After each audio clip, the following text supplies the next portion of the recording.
ব্যবহার করেন।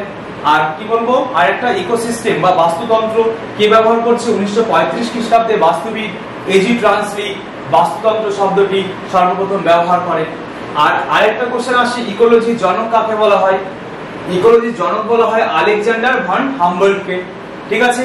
আর রামদেব মিশ্র যেটা আছে, রামদেব মিশ্র, অর্থাৎ রামদেবের সাথে গুলিয়ে ফেলো না, মনে রাখার জন্য রামদেবকে মনে রেখো, কিন্তু রামদেবের সাথে গুলিয়ে ফেলো না।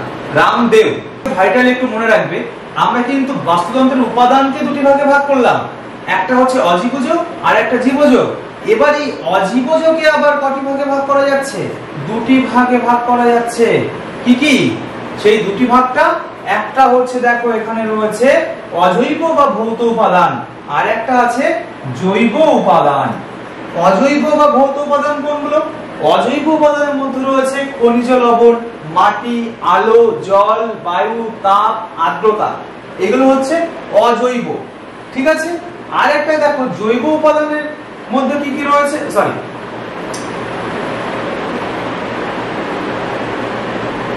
হ্যাঁ, তাহলে সকল জীবের মৃত গলিত দেহাবশেষ জৈব উপাদান নামে পরিচিত। অর্থাৎ আমরা যখন কোনো জীব ভক্ষণ করছি, সেই জীবের কিছু অবশিষ্ট অংশ বাইরে ফেলে দিচ্ছি, ফেলে দেওয়ার ক্ষেত্রে কি হচ্ছে? সেক্ষেত্রে সেই জিনিসগুলো কি হয়ে যাচ্ছে? মৃত গলিত দেহাবশেষ জৈব উপাদান নামে পরিচিত। যে এই জৈব উপাদান থেকে আমরা একটা জিনিস জানতে পারি, জৈব সার।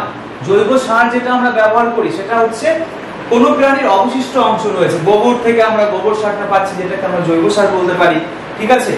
ডিকম্পোজ হচ্ছে ঘরের যে শাকসবজির যে অবশিষ্ট অংশগুলো রয়েছে সেগুলো ডিকম্পোজ হচ্ছে, ডিকম্পোজ হয়ে এটা তৈরি হচ্ছে। বুঝতে পেরেছি?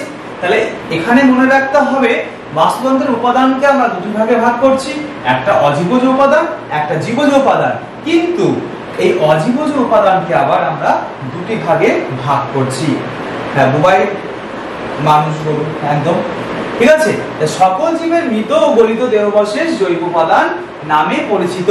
পরিবেশের জীব উপাদানে বেঁচে থাকার জন্য এইসব জৈব ও অজৈব উপাদান, আমরা যে খাদ্যগুলো খাচ্ছি তার অবশিষ্ট অংশ ফেলে দিচ্ছি, পচে যাচ্ছে, সেখানে ব্যাকটেরিয়া, সেখানে বিভিন্ন অণুজীব জীব বসবাস করছে, রোগ জীবাণু ভাইরাস নানা রকম, সেগুলোকে আমরা কি বলছি? বিয়োজক বলছি। এবার এই বিয়োজক কি হচ্ছে? যখনই কম্পোস্ট করছি পচে যাচ্ছে, সার হচ্ছে, সার হয়ে আবার কি আমরা সেটা আবার ব্যবহার করছি উদ্ভিদের বৃদ্ধির জন্য। ঠিক এইভাবে কিন্তু আমাদের কি হচ্ছে? বাস্তু সংস্থান সচল থাকছে। বাস্তু সংস্থানে বা বাস্তুতন্ত্রে আমরা কিন্তু সকলে একে অপরের উপর নির্ভরশীল। বুঝতে পারছি? আমরা সকলে একে অপরের উপর আমরা সকলে নির্ভরশীল। আশা করি তোমরা বুঝতে পেরেছো এটুকু। এবার তোমরা আমাকে জানাও যে এর মধ্যে তোমাদের কোথাও ডাউট আছে কিনা। যদি ডাউট থাকে তাহলে আমি আবার ক্লাসটাকে আরো কিছুটা জানাবো। এখন এর নিচে অনেক আছে, অনেকটা লং ক্লাস, যদি ভালো লাগে তবেই আমি করাতে পারবো, তোমরা রেসপন্স করলে তবেই করাবো। এরপরে দেখো বিয়োজক চলে গেল, প্রবলেম থাকলে জানাবে, আমি আবার স্লাইড করে প্রথম থেকে দেখাবো। এখানে যে ছবিটা আমরা দেখতে পাচ্ছি, দেখো প্রথম অবস্থাতে সূর্য। সূর্য কি করছে? সালোক সংশ্লেষ পদ্ধতিতে সবুজ উদ্ভিদ কি করছে? সূর্য থেকে শক্তি, রাসায়নিক শক্তিতে বজায় রূপান্তরিত করে কি করছে? খাদ্য তৈরি করছে। ঠিক সেই খাদ্যকে কে খাচ্ছে? এখানে গ্রাসহপার, একটা ফড়িং রয়েছে। ঠিক সেই ফড়িংকে কে খাচ্ছে? ইঁদুরে খাচ্ছে।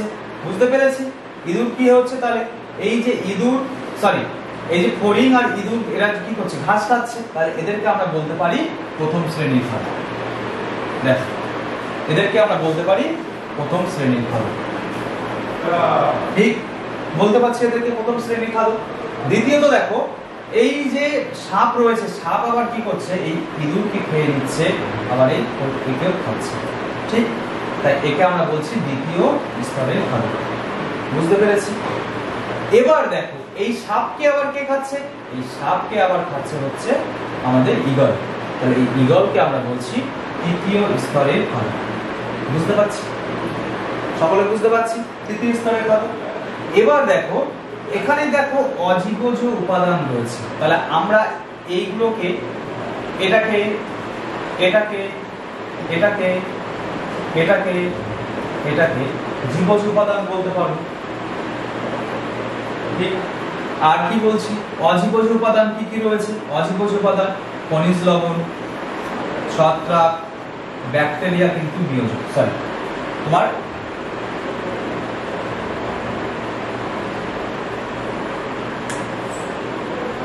তাহলে যে খনিজ লবণ যেটা রয়েছে, খনিজ লবণটা হচ্ছে অজীবজ পদার্থ, ঠিক। আর কি হচ্ছে, এই যে একদম তৃতীয় স্তরের খাদকটা খাওয়ার পর এতে একটা সময় মারা যাবে, একটা সময় কি যাচ্ছে, মারা যাচ্ছে, মারা যাবে। তাহলে মারা গিয়ে কি হবে, এ যখন মারা যাবে তখন কিন্তু এ কি হয়ে যাবে, পচবে, আর তখন পচলে এ হয়ে যাবে বিয়োজক, ঠিক। কোনো একটা গরু মারা গেছে, তোমরা সেই গরুটাকে দেখা যাচ্ছে কোথাও ফেলে দিলাম কি পুঁতে দিলাম, সেক্ষেত্রে তার গা দিয়ে একটা গন্ধ বেরোয়, তার মানে কি সেটা পচে গেছে, তার মধ্যে পোকা হয়ে যায়, সেই পোকাগুলোই হচ্ছে ছত্রাক, ব্যাকটেরিয়া, এগুলো তারপরে হচ্ছে বিভিন্ন রকম অণুজীব, এগুলোই হচ্ছে বিয়োজক। ক্লিয়ার, বোঝাতে পারছি? ক্লিয়ার সকলে? আচ্ছা, কোনো প্রবলেম নেই, থ্যাংক ইউ, থ্যাংক ইউ। আচ্ছা, এটুকু আমরা বুঝতে পারলাম। এখান থেকে কোনো প্রশ্ন থাকলে আমাকে জিজ্ঞাসা করতে পারো, প্রবলেম থাকলে। এবার দেখো বাস্তুতন্ত্রের প্রকারভেদ, বাস্তুতন্ত্রের প্রকারভেদ সম্পর্কে আমরা ক্লিয়ার। আচ্ছা, দুবাই বলছে ক্লিয়ার, ঠিক আছে, সকলের কাছে ক্লিয়ার হতে হবে। বুঝতে না পারলে নিঃসন্দেহে জিজ্ঞাসা করবে। বর্ণালী মন্ডল, হ্যাঁ স্যার, থ্যাংক ইউ। আচ্ছা, এবার আমরা বাস্তুতন্ত্র পড়লাম, বাস্তুবিদ্যা পড়লাম, বাস্তুতন্ত্রের শ্রেণীবিন্যাস পড়লাম, ঠিক আছে।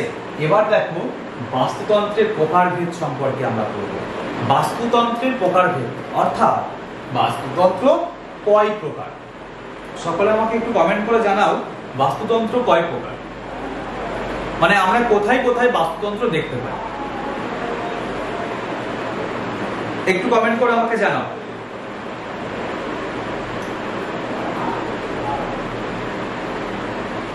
একটু ফাস্ট, কেউ একজন বেরিয়ে গেছে ক্লাস থেকে, বেরিয়ে গেলে না ক্লাসটা পরে বুঝতে পারবে না, পরদিন এসে বলবে স্যার বুঝতে পারিনি। একটু একটু ফাস্ট আমাকে জানাও বাস্তুতন্ত্রের প্রকারভেদ, বাস্তুতন্ত্র কয় প্রকার? 7 জন রয়েছে, সকলে একটু ফাস্ট কমেন্ট করবে।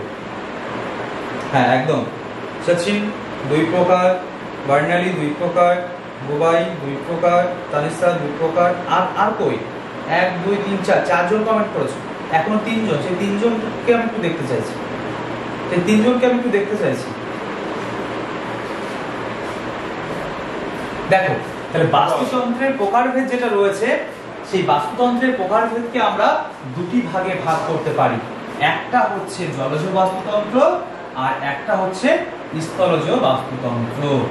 একটা বললাম স্থলজ আর একটা জলজ বা জলজ বাস্তুতন্ত্র। বলেছে স্থলজ বাস্তুতন্ত্র কি জিনিস? স্থলজ বাস্তুতন্ত্র হচ্ছে এ ধরনের বাস্তুতন্ত্র আবার বিভিন্ন ধরনের হতে পারে, যেমন বনভূমির বাস্তুতন্ত্র, মরুভূমির বাস্তুতন্ত্র ইত্যাদি।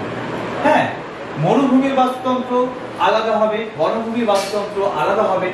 স্থলজ বাস্তুতন্ত্র কিন্তু আবার অনেক রকমের হতে পারে, যেমন হচ্ছে দেখা গেল তৈগা, ঠিক আছে, এই যে বনভূমির মধ্যে রয়েছে বাস্তুতন্ত্র, মরুভূমির বাস্তুতন্ত্র, এইগুলো হচ্ছে স্থলজ বাস্তুতন্ত্রের একটা ইয়ে রয়েছে।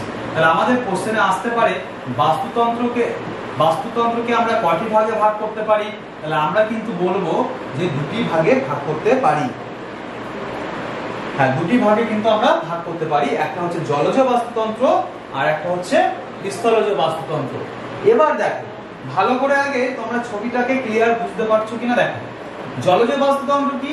জলজ বাস্তুতন্ত্র আবার কিন্তু 3 প্রকার হচ্ছে, 3 ধরনের হচ্ছে।